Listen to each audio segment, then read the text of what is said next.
नमस्कार, मैं राशिका और आप देख रहे हैं हमारा खास कार्यक्रम जहां आपको हम स्वास्थ्य से जुड़ी हर एक अपडेट आप तक पहुंचाएंगे। और इस बीच हमारे साथ मौजूद है डॉक्टर साहब। तो सबसे पहले आपका बहुत बहुत स्वागत है हमारे साथ जुड़ने के लिए। सर, आपने आज प्रेस कॉन्फ्रेंस किया, किन मुद्दों को लेकर आज का प्रेस कॉन्फ्रेंस रहा?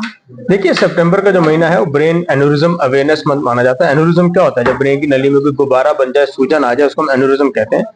पर ये सूजन होते होते बर्स्ट कर जाती है, तो इससे बहुत बड़ी ब्लीडिंग हो जाती है। ये यूजुअल स्ट्रोक से और यंगर एज ग्रुप में होता है। 40 to 60 वुमेन में ज्यादा कॉमन होता है। बिना किसी वार्निंग हो सकता है, हमें से किसी को भी एन्यूरिज्म हो, जबकि हम कोई स्मोकिंग ड्रिंकिंग कुछ ना, बिना रिस्क फैक्टर के एग्जिस्ट कर सकते हैं। इससे डेथ होने के बहुत हाई चांस होते हैं। और जो मरीज सर्वाइव कर जाए, उनको जल्द से हमें लीकेज स्पॉट को सील करना होता है ताकि दोबारा से ना हो। पिछले जमाने में ओपन सर्जरी होती थी, आजकल हम न्यूरो न्यूट्रिशन टेक्निक से ज्यादातर मरीजों को हम लोग क्योर कर पाते हैं। जी हाँ। इसके इनिशियल स्टेजेस क्या है या फिर इसके प्रिकॉशंस के लिए क्या कुछ कर सकते हैं? देखिए, प्रिकॉशन थोड़ा सा किस्मत की बीमारी है। अगर किसी को सडनली बहुत जोर से सिर में दर्द हो, सिर फटने लगे 1 सेकंड में, जो पहले कभी ना हुआ, सिर दर्द जाए ना, गर्दन अकड़ जाए, वॉमिटिंग हो या अनकॉन्शियस हो जाए, तो सोचना चाहिए कि कहीं ये ब्रेन का एन्यूरिज्म लीकेज तो नहीं है, और लोकल डॉक्टर या न्यूरो फिजिशियन पे आइडियली जरूर जाना चाहिए। मैंने बताया किस्मत की बीमारी है, पर ये देखा गया है कि जो लोग ब्लड प्रेशर कंट्रोल में नहीं है, बहुत स्मोकिंग करते हैं, बहुत ड्रिंकिंग करते हैं, जो एन्यूरिज्म है वो और जल्दी बढ़ेगा और फटेगा। तो बिना ये सब करे भी हो सकता है, पर अगर ये सब चीजें अवॉइड करें तो जो एन्यूरिज्म है उसके फटने के चांस भी थोड़े कम हो जाते हैं। स्पेशली देखा है अक्सर लोग न्यूरो सर्जन के पास जाने से ही डरते हैं, डॉक्टर के पास जाने से ही डरते हैं। तो ऐसे में क्या मैसेज आप लोगों को, सोसाइटी को देना चाहेंगे कि वो जल्द से जल्द डॉक्टर के पास आए और अपना चेकअप करवाएं? भाई, बात बिल्कुल ठीक कही। और कोई भी घबराएगा कि ब्रेन की सर्जरी की बातें हो रही हैं, तो मैं 2 चीजें कहना चाहूंगा। नंबर 1 तो मैकेनिकल चीज है, जानलेवा बीमारी है, इसको सील ना करे तो जान जाने के बहुत हाई चांस होते हैं। तो हमें हर कदम उठाना चाहिए सील करने के लिए। कितना डेथ फैक्टर है इसमें, कितना रिस्क है? ये देखा गया है कि अगर एक बार एन्यूरिज्म में एक लीकेज हो जाए, ब्लीडिंग होनी शुरू हो जाए और ट्रीट ना करें, तो 1 महीने तक आधे लोग भी सर्वाइव नहीं करते हैं।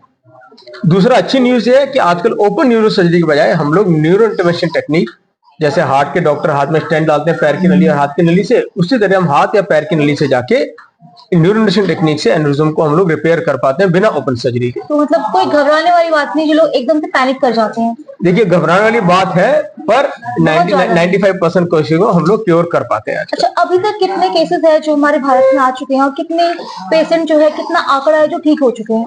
देखिए, पूरे भारत का आंकड़ा कहना तो बड़ा मुश्किल है, शायद किसी के पास भी पूरा आंकड़ा नहीं है। शायद मैं कुछ पता करने की कोशिश करूं तो बता सके। मेरा पर्सनल एक्सपीरियंस करीब 3000 मरीजों का है, मैं ब्रेन एन्यूरिज्म को पर्सनली ट्रीट कर चुका हूँ। आप ऐसे अंदाजा लगा सकते हैं कि करीब 2 से 5% पॉपुलेशन में ब्रेन एन्यूरिज्म एग्जिस्ट करते हैं, बर्स्ट नहीं करते, छोटे मोटे पड़े रहते हैं। आजकल जब वो सीटी हमारे से अगर बाई चांस भी डायग्नोस होते हैं, तो हमारे पास क्राइटेरिया है कि बिना फटा हुआ तो ऑपरेशन करें ना करें। उन क्राइटेरिया से हमें लगता है हायर रिस्क है फटने का फ्यूचर में, तो हम रिपेयर कर देते हैं। अगर लो रिस्क है तो वेट एंड वॉच करते हैं। बिल्कुल, आपने कहा कि आने वाले 2 दिनों में ट्रेनिंग कैंप्स है, तो मतलब उसके लिए कैसे क्या तैयारियां है, क्या इक्विपमेंट्स हैं? देखिए जी, ब्रेन एन्यूरिज्म को न्यूरोन्यूट्रिशन टेक्निक्स तो आ गई है, पर उनका ट्रेनिंग बड़ा पेचीदा और लंबा और बारीकी का काम होता है। तो हम लोगों ने एक फ्रांस का ट्रेनिंग प्रोग्राम स्लाइस करके है, जिसमें वो प्रिंटेड 3D प्रिंटेड मॉडल पे, और एक्चुअल डिवाइस बड़े महंगे होते हैं पर कंपनियां देती हैं ऐसे मॉडल के लिए, और हम उसको एक्चुअल प्रोसीजर वो लोग एक्सपीरियंस कर सकते हैं विदाउट पेशेंट डेंजर करे 3D प्रिंटेड मॉडल्स में और ब्रेन एन्यूरिज्म। तो हमने ये पूरे work station, 3D printed models और सारे डिवाइसेस हमने बाहर से ही मंगवाए हैं, फ्रेंच टीम लेके आ रही है। और यहाँ पे हम इंडियन जो यंगर जनरेशन है, थोड़ा सा जिनका अभी ट्रेनिंग हो गई है पर थोड़ा सा और एक्सपीरियंस चाहिए, उन सबको हमने इनवाइट किया है फॉर दिस ट्रेनिंग प्रोग्राम।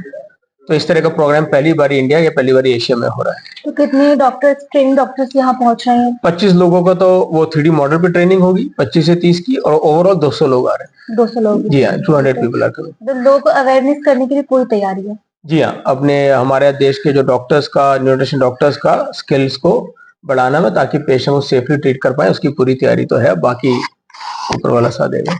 और क्या कहेंगे इससे बचने के लिए, एक आखिर में क्या संदेश देना चाहेंगे लोगों को, जनता को? देखिए, थोड़ा सा तो ये बेचारी खैर किस्मत की बीमारी है, पर फिर भी आप स्मोकिंग, ज्यादा ड्रिंकिंग और ब्लड प्रेशर कंट्रोल में रखिए, हेल्दी रहेगा। और अगर कभी ऐसे सिम्टम्स हो जो पहले कभी ना हो, तो इग्नोर मत करें, डॉक्टर से मिल लिया करें।